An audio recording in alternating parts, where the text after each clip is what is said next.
We had to threaten a lawsuit, Jesse. And by the way, we're still entertaining it. We're talking to some of the best lawyers out there that are experts in this. And as you know, these things can be very complicated. There's a lot of facts and circumstances around it. But we're not going to let this go, because you should not be able to smear 5,000 high school and college kids and then just be able to walk away with it. This Turning Point conference, the were in the front of out there in front of the conference with anti-Semitic slurs, and you know, the cigar. I think it's important that every single person that attended that Turning Point, every Republican, speak up against these stickers, against the flags that were waved. You let them in. President, open your You let them in and you knew what they were. Right. So you are complicit. But Whoopi is certainly not the brightest person. And what she just said just doesn't make any sense. It's just like so silly to say. Everyone's saying it out loud now. The daytime echo chamber finally picked a fight it can't win.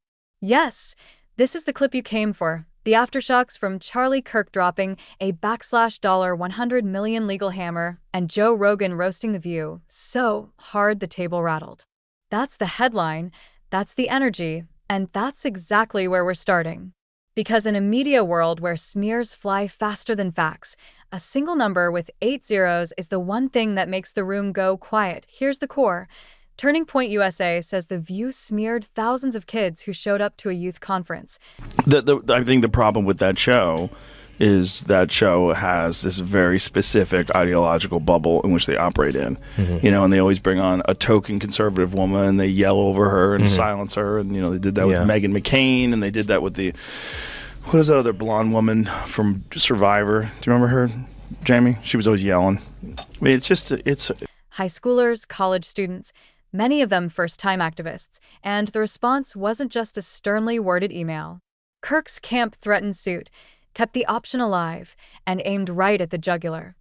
Defamation at scale, amplified on national TV. And right when the hosts tried to retreat into the whoops, did we misspeak, bunker, Rogan walked in with a flamethrower. Charlie Kirk's the founder and CEO of Turning Point USA and the author of the new book, The College Scam. So, Charlie, do you accept The View's apology? I mean, regardless of whether or not I accept it, the question is, do our students accept it? That's really what's at heart here. They went after our 5,000 students at our event there of high school and college kids. And look, I get attacked all the time. People say false things. I'm a public figure. But when you go after 16 and 17-year-olds that travel from across the country that then have to live for the rest of their life with a shadow over them because someone at ABC says that they might of mockery. That's the moment you felt the tone shift from daytime debate to full-on cage match. Why does this matter now? Because reputations are currency, and 5,000 young attendees don't have PR teams to wash their names when a major show paints a target on their backs. Because in 2025, accusation is a headline, retraction is a footnote, and the internet never forgets. And because if big platforms can casually conflate a conference with the fringe protesters standing outside it, then averages don't matter. The broad brush does. The stakes are simple. If you can brand a whole crowd with one segment, what stops you from branding any crowd? Here's what you're going to get from me. And when Tulsi Gabbard got on to defend herself and Joy Behar starts panicking and going over her notes while Tulsi is refuting everything that she said. Yeah, I mean, Joy Behar, like, again, these people have dementia. These are people who, like, should not be allowed out of the house. They have a national platform. I mean, it is crazy. They have no idea. These people have never read, like, a book. And there's versions. Next minutes, we'll break down exactly how the narrative flipped from chirpy panel chatter to legal landmine. We'll pull apart Rogan's takedown, why it landed, why it scared them, and why the internet cheered. And we'll put a spotlight on the expectation versus reality gap that powered this entire implosion. Expect a couple of uncomfortable truths, a few laugh-out-loud burns, and yes, receipts you'll want to replay. Let's get into the second best punch first, the apology that wasn't the story. In the aftermath, one of the hosts stepped up and admitted she lumped the kids inside with the agitators outside. My bad. I'm sorry. On paper, that's accountability. In practice... That does make me hopeful, actually, that this Swift effect will speak to more women about the true character of Donald Trump and will turn them away. But to your initial point, I know you said we weren't going to talk about it, but I was. It just seems to me that since she is in an interracial marriage, she should have known that to support a racist is problematic. Her children are biracial, and her family is one of the families that in the 70s could not have lived in any of Donald Trump's buildings. So it just seems to me that maybe she's just not that politically savvy, or maybe she's just not read in. Granted, but it's all we know is that she liked a Trump post. We don't know. She hasn't stated that she supported him, but that's fair to interpret that she may have, but we don't know that she's a supporter.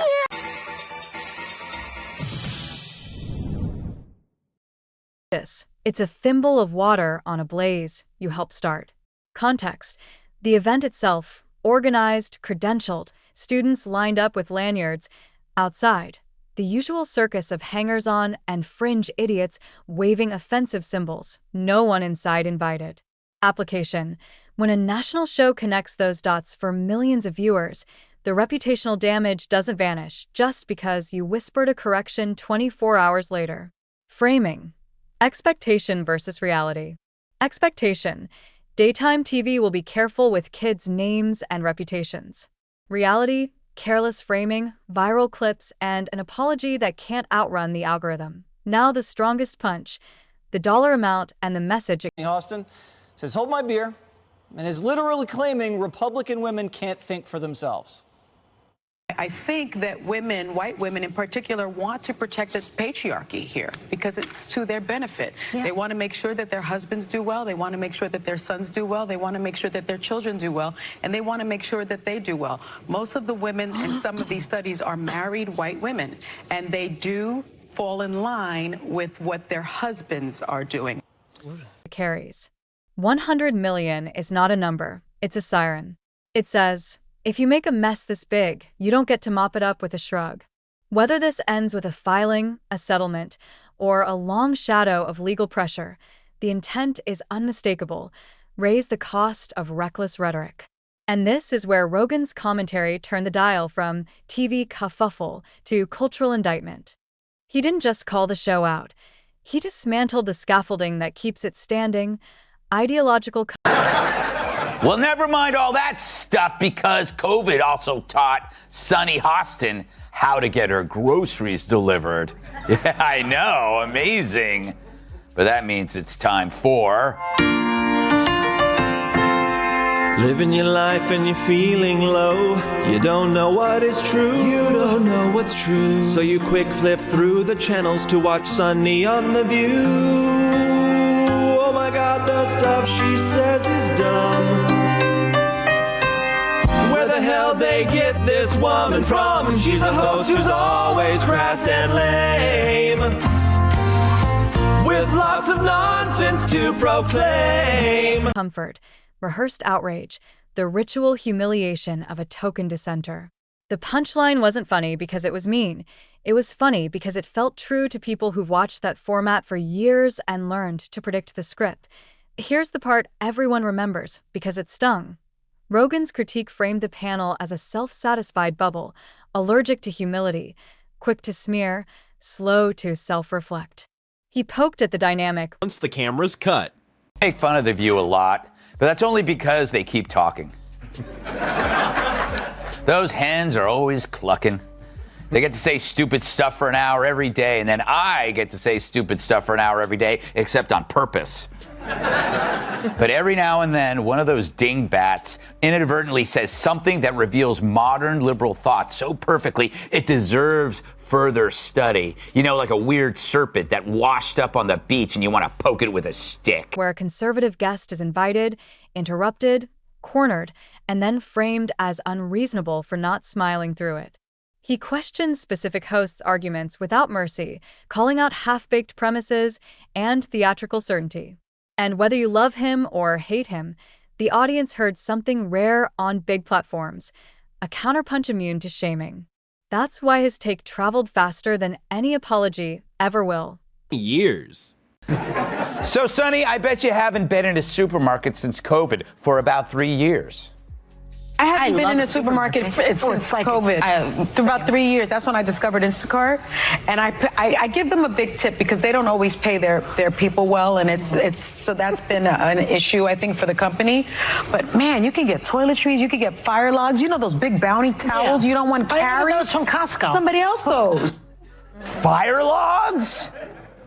She had to tell the audience that she tips big because even she knows she sounds insufferable. Hey, I'm an but at least I tip. If you're enjoying this breakdown, don't forget to pause. Pattern interrupt. Let's zoom in on the kids, the supposed villains, according to the worst version of the panel's framing. Cinematic snapshot. Teenagers in blazers and borrowed ties. Dorm room laptops open to flight confirmations. Phones out to grab selfies with speakers. Teachers and parents hovering on the edges with proud, worried smiles. That's who got dragged. Not seasoned operatives. Not Beltway lifers. With race gets thrown back in her face. Today's video comes to us from sunny Austin. Sounds like a town. We're in sunny Austin. She was on PBS's Finding Your Roots, a show dedicated to researching celebrity ancestry. For context, Sunny is a staunch supporter of reparations and has made a fortune spewing nonsense about white privilege and racial justice. Well, turns out she's not as oppressed as she claims she is. She's actually the descendant of slave owners from Europe. Here's how she took the news. Schoolers who flew across the country to feel a part of something beyond their timelines. That image collides with a broadcast narrative like a windshield meets a brick. And once you've seen that, you can't unsee it. Back to the battle. The show's defenders insist this was a misunderstanding, a sloppy conflation of outside protesters with inside attendees that got corrected as soon as facts caught up. But let's be honest, correction is not cure. The View is trained television. Every segment fueled worldview. Wow. I'm a little bit in shock. I just always thought of myself as Puerto Rican, half Puerto Rican. I didn't think I was, my family was originally from Spain and slaveholders. Yeah. So how are you feeling, my friend? I think it's actually pretty interesting that my husband and I have shared roots. Yeah. So I do appreciate that. And I think it's great for our children to know this information. I guess it's a fact of life that this is how some people made their living, on the backs of others. Fact of life. Interesting change of tune. For more, we go to our chief Sunny Austin correspondent for a reaction.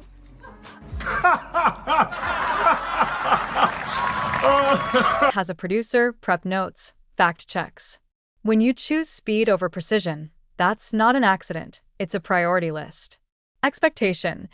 Big platforms are careful with generalizations. Reality. They count on generalizations to land harder than nuance. That's not just a mistake. It's a business model. Meanwhile, Kirk's posture isn't look at my shiny lawsuit. It's look at the line in the sand. His argument is straightforward. Public figures like him can take the heat. Teenagers shouldn't be collateral damage. That plays with jurors in the court of public opinion. Joy Behar gets racism. After all, she's been black on Halloween. Yeah. But Joy wasn't there on the show. Apparently Mondays are her days off when she feeds in the pasture. But that is convenient, right? It's like one of my aunts dies every time Brian Kilmeade wants to hang out. Maybe Joy needs a full day to read her hate mail, and that's just from the rest of the cast. So Scott had to deal with Sunny Austin and her typical... Even before it reaches a courthouse. You don't have to like his politics. Plenty don't, to understand the principle. You don't get to spray a crowd with insinuation and then hide behind the teleprompter when it misfires. And then there's the larger Rogan riff that turns this from a one-off spat into a thesis. His point, paraphrased, is that the old left versus right map got scrambled. Suppression, mandate, speech policing, once coded as authoritarian right, now often draped in progressive language and sold as virtue. You can disagree with that take, but you can't deny why it resonates. It explains the cognitive whiplash people feel when gatekeepers preach into the pool gets booed for violence. But unlike this chick, we didn't think it was the best thing that could have happened to us. Although it did get Joy Behar to wear a mask.